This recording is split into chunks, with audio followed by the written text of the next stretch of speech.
Mesdames et messieurs, on se retrouve aujourd'hui pour le chapitre 256 et franchement c'est obligé, vous avez eu la même sensation que moi parce que c'était dur à digérer, quand même. Quel chapitre, mec, quel chapitre. Franchement on s'en souviendra, hein. On s'en souviendra de ouf. Obligé, vous êtes tout retourné et tout, mais moi aussi. Yami. Non, Yami, mais c'est incroyable, c'est incroyable. En fait, ce mec a terminé le manga. Lui, nous, on est en plein Black Clover, lui, il l'a terminé. Il a terminé depuis longtemps, mais regardez-moi ça, mais c'est incroyable ce qu'il nous a fait. Et c'est vraiment juste ouf. Ce qu'il a fait à Dante, c'est fou. Et rien que le titre du chapitre, c'est Obligation d'un capitaine, et il est rempli, C'est le capitaine, franchement, Yami, là... Au niveau des capitaines, je pense que c'est celui qui doit être le plus puissant. Et ça se voit dès le début parce que tu vois Finral qui ouvre le chapitre. Ce chapitre grandiose. Où il va dire, ouais, je sais pas ce que je dois faire. Est-ce que je dois me ramener? Est-ce que je dois ramener d'autres capitaines? Il se dit, non, si je bouge, je vais mourir. Et franchement, je pense même qu'il aurait pu ramener personne d'autre. Parce que c'était vraiment le combat de Yami. Et on va en parler parce que même si Yami l'a battu Dante, et il n'y a rien à dire dessus, hein, il a vraiment été excellent. Là, en tout cas, ce chapitre, il est juste excellent, Yami. Bah, en réalité, je pense que Yami, il a eu des facilités. Et je vais vous l'expliquer durant ce scan. Et en plus, il y a eu aussi quelque chose à propos d'Asta. Donc... déjà, on voit la forme de Dante à 80%. Sa forme, elle m'a fait assez rire parce que, en vrai, comparé à Vanica, je la trouve moins oppressante en fait. Mais c'est normal, c'est parce que lui, il n'a pas encore Lucifer qui est en train de le posséder. Donc, il ressemble juste à un gros scarabée, mais par contre, on voit que le 80%, c'est qu'il est presque complètement... pris par l'énergie démoniaque, hein. Ça se voit clair et net, hein. Même sur son visage, en fait, la seule chose qui n'est pas noire, c'est son visage. Bah, il a des traits et tout, il a une queue qui est super stylée. Il y a des gens qui trouvent que ça ressemble au symbole de Spade. Moi, je trouve pas du tout, mais si vous y pensez, bah, vous avez le droit. Il y a beaucoup de gens qui pensent comme ça. Mais il a ses 4 ailes. Il y a ses 4 ailes. Donc, ça doit être un gros démon, en tout cas. Et ce qui est cool aussi, c'est de voir son grimoire. Parce que son grimoire, franchement, sur cette page, on peut le voir bien en détail. Et il est vraiment magnifique. Franchement, c'est vraiment le truc à acheter en convention à Japan Expo ou je sais pas quoi. C'est pas un placement de produit, je sais même pas si ça existe. Mais en tout cas, franchement, son grimoire, il est super classe. Et ce qui est intéressant, c'est qu'il va nous expliquer en plus que les démons, ils peuvent pas être... Enfin... Ceux qui utilisent une magie démoniaque, ils peuvent pas être à 100%. Et ça, il faut bien le retenir. En gros, je pense vraiment que 80%, ça doit être vers le maximum. Et ça explique pourquoi, personnellement, moi j'ai été choqué de voir que la Dark Triad, qui était censée être surpuissante, bah, elle n'était pas plus proche du 100%, avec Vanica à 70% par exemple. Mais en fait, maintenant, ça semble totalement logique.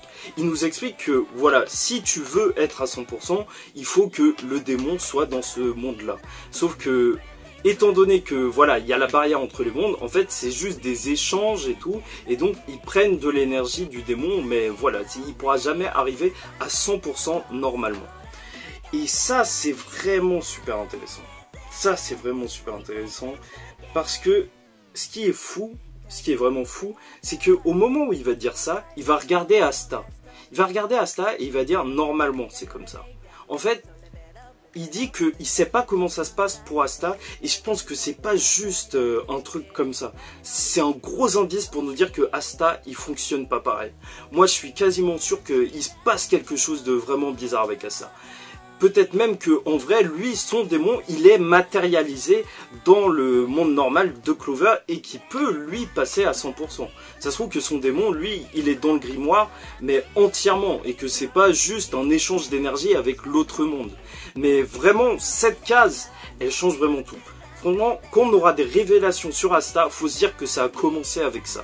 Les petits trucs où Dante, il regarde et il dit qu'il ne sait pas si ça fonctionne pareil avec Asta, c'est vraiment particulier. c'est vraiment particulier. Et bon, il faut rentrer dans le vif du sujet, parce que ce chapitre 256, c'était vraiment le combat Yami-Dante. Et donc le premier truc à dire, et qu'il faut que vous reteniez bien, c'est que certes, Dante il est à 80%, et il veut tabasser Yami, il veut le tabasser pour le récupérer. Sauf que voilà, il veut pas le tuer. Et franchement, ça fait vraiment la diff, parce que voilà, c'est censé être l'ennemi le plus puissant, en tout cas c'est ce qu'on nous dit. Un big up à tous ceux qui pensent que c'est Zenon, mais en tout cas, normalement c'est Dante le plus puissant, et c'est vrai que c'est bizarre de le voir se faire battre par Yami comme ça, en tout cas se faire exploser littéralement. Sauf que voilà, il nous le dit durant ce scan, il veut juste arrêter Yami en gros en lui enlevant deux, trois jambes, j'allais dire. Voilà, peut-être une ou deux jambes. Et c'est vrai que ça fait la différence, parce que faut se rappeler que Julius, qui était super puissant, mais vraiment super puissant, il a perdu contre Licht parce qu'il voulait pas abîmer le corps de William. Et là, en fait, on a à peu près la même chose. En vrai, Dante, là, il fait pas d'attaque pour essayer de tuer Yami. Il faut se dire que même durant le scan, on voit que Yami, il se fait toucher au bout d'un moment. Et d'ailleurs, c'est chaud. Je crois il a presque perdu une oreille ou un bout de bras. Mais en soi, en vrai, il aurait vraiment pu aller plus loin. C'est vraiment un choix de sa part. Déjà, ça veut dire qu'il l'a pas visé pour le tuer. Et ça, c'est super intéressant. Et en plus, t'as l'explication du pouvoir de Dante qui fait en fait un petit peu des genres de trous noirs. En fait, on dirait vraiment ce que fait Langris. Parce que quand il concentre sa magie de gravité, il fait ces genres de boules noires qui vont tout aspirer sur leur chemin. Et qui vont être super difficiles à éviter pour Yami. Mais moi, je sais pas pour vous, mais le truc de la lune noire, le pouvoir de Yami, en fait, avec son énergie de ténèbres concentrée, je vois pas exactement ce que ça fait. Mais bon, donc d'abord il y a le fait que Dante ne veut pas tuer Yami. Et ensuite il y a aussi le fait que, je vous le rappelle, c'était dans les autres scans, mais la magie des ténèbres, elle est super efficace contre la magie de gravité en fait. Ça peut empêcher la magie de gravité. Je sais pas si c'est juste parce que c'est une magie de démon, mais en tout cas, franchement, ça fait la différence. En gros, Yami, il est parfait pour combattre Dante.